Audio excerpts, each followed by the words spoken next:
ഭാരതത്തിലെ ജനങ്ങളോട് ഒരു ചോദ്യം ചോദിക്കട്ടെ.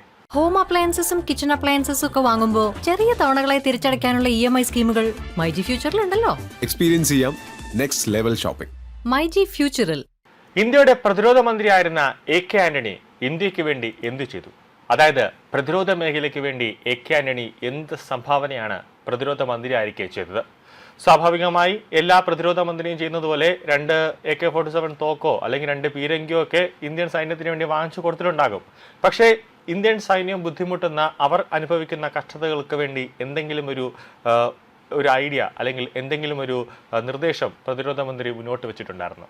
ഒന്നും ചെയ്തിട്ടില്ലായിരുന്നു. സോണിയാഗാന്ധി പറയുന്നത് അതുപോലെ അക്ഷരം പ്രതി അനുസരിക്കുന്ന ഒരു പാവകളായിരുന്നു കോൺഗ്രസ് ഇന്ത്യ ഭരിച്ചിരുന്നത്.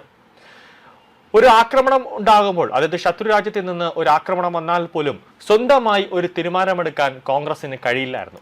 അപ്പോഴും സോണിയാഗാന്ധിയോട് ചോദിക്കും. അത് പ്രതിരോധ മന്ത്രി ആയിരുന്നാലും ശരി തന്നെ, അന്ന് ഇന്ത്യ ഭരിച്ചിരുന്ന പ്രധാനമന്ത്രി മൻമോഹൻ സിംഗ് ആയിരുന്നപ്പോഴും ശരി തന്നെയായിരുന്നു. സോണിയാഗാന്ധി പറയുന്നതനുസരിച്ചിട്ടായിരിക്കും അന്ന് കോൺഗ്രസ് എല്ലാം തന്നെ പ്രവർത്തിച്ചുകൊണ്ടിരുന്നത്. കാരണം മൻമോഹൻ സിംഗിനെ മറിയാക്കി 10 വർഷത്തോളം രാജ്യം ഭരിച്ചിരുന്നതും സോണിയാഗാന്ധി തന്നെയായിരുന്നു. ശത്രു രാജ്യത്തിന് ഒരു പോറൽ പോലും ഇന്ത്യയുടെ ആയുധം കൊണ്ട് ഏൽക്കരുത് എന്ന ഒരു ബോധം അല്ലെങ്കിൽ ഒരു നിശ്ചയദാർഢ്യം സോണിയാഗാന്ധിക്ക് ഉണ്ടായിരുന്നു എന്നതാണ് ഏറ്റവും പ്രധാനം. അന്ന് AK ആന്റണി പറഞ്ഞ ഒരു കാര്യമുണ്ട്. അതായത് ചൈന US-നേക്കാളും അഡ്വാൻസ്ഡ് ആണെന്ന്. പക്ഷേ 2014 ശേഷം നരേന്ദ്രമോദി സർക്കാർ വന്നതിന് ശേഷമുള്ള ഓരോ മാറ്റങ്ങളും പ്രതിരോധ മേഖലയിൽ ഉണ്ടാകുന്നു. മേക്ക് ഇൻ ഇന്ത്യ പദ്ധതിയിലോടുകൂടി ഇന്ത്യ തന്നെ തദ്ദേശീയമായി തന്നെ ആയുധങ്ങൾ നിർമ്മിക്കുന്നു. അതിലെല്ലാം കാലങ്ങൾ പതുക്കെ തെളിയിച്ചുകൊണ്ടിരിക്കുന്നു. US-നേക്കാളും ചൈന അഡ്വാൻസ്ഡ് അല്ല, അതിനേക്കാളും മുകളിൽ ഇന്ത്യയാണ് പ്രതിരോധ മേഖലയിൽ ഏറ്റവും ശക്തമായി നിൽക്കുന്നതെന്ന്. ഇപ്പോൾ ചൈന തന്നെ ഒരു തെളിവ് സഹിതം ഇപ്പോൾ പുറത്തേക്ക് വിട്ടിരിക്കുന്നു. നമ്മളൊന്നുമല്ല പ്രതിരോധ മേഖലയിൽ ശക്തൻ, ഇന്ത്യയാണ്, ഭാരതമാണ് പ്രതിരോധ മേഖലയിൽ വമ്പൻ ശക്തനായി നെഞ്ചും വിരിച്ച് നിൽക്കുന്നതെന്ന് ചൈന തന്നെ പറയുകയാണ്. അതിൻ്റെ ഒരു തെളിവ് ചൈന പറയുന്നത്, ഇന്ത്യയുടെ തേജസ് യുദ്ധവിമാനത്തിന്റെ അതേ പകർപ്പ് ചൈന ഇപ്പോൾ കോപ്പി അടിച്ചിരിക്കുകയാണ്. പിന്നെ നമ്മുടെ രാജ്യത്ത് ഇന്ത്യയുടെ ചോറുമുണ്ടിട്ട് ചൈനയ്ക്ക് സ്തുതി പാടുന്നവർ ഇതൊന്ന് കാണണം. ചൈനയുടെ ഔദ്യോഗിക മാധ്യമങ്ങൾ PLA വ്യോമസേന പൈലറ്റിനെയും J-10 യുദ്ധവിമാനത്തിന്റെ കഴിവുകളെയും വാഴ്ത്തുന്ന ഒരു പ്രൊപ്പഗണ്ട വീഡിയോ പുറത്തിറക്കിയിട്ടുണ്ട്. എന്നാൽ അതിൽ ഒരു വലിയൊരു പ്രശ്നമുണ്ടായിരുന്നു. ഈ കേൾക്കുന്നവർ വിചാരിക്കും ഇതിനെന്താണ് ഇത്ര വലിയ പ്രശ്നമെന്ന്. ആ പ്രശ്നം എന്താണെന്ന് ഞാൻ പറഞ്ഞുതരാം. ആ വീഡിയോയുടെ ഒരു ഭാഗം ചൈനയുടേതായിരുന്നില്ല. ഇന്ത്യയുടെ തദ്ദേശ യുദ്ധവിമാനമായ തേജസിന്റെ ആയുധ പരീക്ഷണ ദൃശ്യങ്ങളായിരുന്നു അത് ചൈന പുറത്തുവിട്ടത്. ചൈനയുടെ പേരിൽ അത് ചൈനയുടേതാണെന്ന് പറഞ്ഞവർ പുറത്തുവിട്ടത്. ലോകത്തിലെ ഏറ്റവും വലിയ സൈന്യങ്ങളിലൊന്ന് തങ്ങളുടെ യുദ്ധവിമാന പൈലറ്റിനെ ദേശീയ പ്രൊപ്പഗണ്ട വീഡിയോയിൽ ഉയർത്തിക്കാട്ടുന്നു. എന്നിട്ട് ആരോപണമനുസരിച്ച് ഇന്ത്യയുടെ യുദ്ധവിമാന പദ്ധതിയുടെ ദൃശ്യങ്ങൾ ഉപയോഗിക്കുന്നു. ഏതെങ്കിലും ഒരു രാജ്യത്തിന്റെ വീഡിയോ കോപ്പി ചെയ്ത് വേണമെങ്കിൽ ആ രാജ്യത്തിന് അതുപോലെ നിർമ്മിക്കാം. അവരുടെ യുദ്ധവിമാനങ്ങൾ ഉപയോഗിച്ചുകൊണ്ട് നിർമ്മിക്കാം. അതുപോലെ ഓരോ രാജ്യത്തിന്റെ വിമാനം ഉപയോഗിച്ചുകൊണ്ട് അവർക്ക് സ്വന്തമായിട്ട് തന്നെ അവരുടേതായ യുദ്ധവിമാനങ്ങൾ, അവരുടേതായ ടെക്നിക്കൽ എക്യുപ്മെന്റ്സുകൾ കൊണ്ട് ചെയ്യാം. എന്നാൽ ഒരു രാജ്യത്തിന്റെ വീഡിയോ തന്നെ മറ്റൊരു രാജ്യമെടുത്ത് അതേപോലെ കോപ്പി പേസ്റ്റ് ചെയ്യുന്നത് വലിയ രീതിയിലുള്ള ഒരു നാണക്കേട് തന്നെയല്ലേ?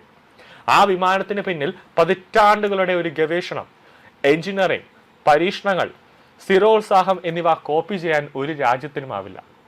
അത് ചെയ്താൽ അത് അങ്ങേയറ്റം നാണക്കേടാണ്. ആ രീതിയാണ് ചൈന ഇപ്പോൾ അവലംബിച്ചിട്ടുള്ളത്. LCA തേജസ് ഒരു രാത്രി കൊണ്ട് ഉണ്ടായതല്ല.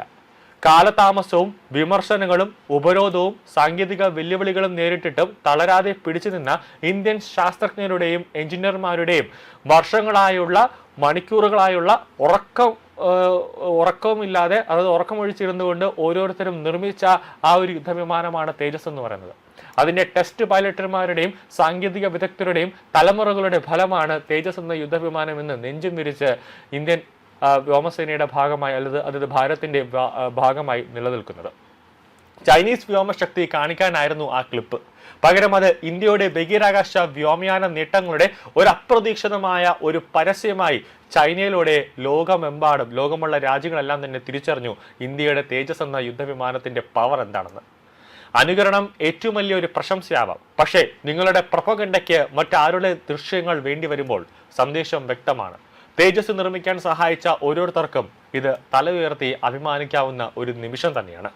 കൂടാതെ തന്റെ മകന്റെ പേരായ തേജസ് ഇന്ത്യയുടെ യുദ്ധവിമാനത്തിന് കൊടുത്ത അഗ്നി 5-ന്റെ മുൻ പ്രൊജക്ട് ഡയറക്ടറും DRDO മുഖ്യ ശാസ്ത്രജ്ഞയുമായ കൂടാതെ മലയാളിയുമായ ടെസി തോമസിന് സന്തോഷിക്കാവുന്ന ഒരു നിമിഷം കൂടിയാണ് ചൈന ഇന്ത്യയുടെ തേജസ് എന്ന യുദ്ധവിമാനം എടുത്ത് അവരുടേതാണെന്ന് പറഞ്ഞ് ഫുൾ വീഡിയോയും കാണിച്ചിട്ടുണ്ട് എന്നത്.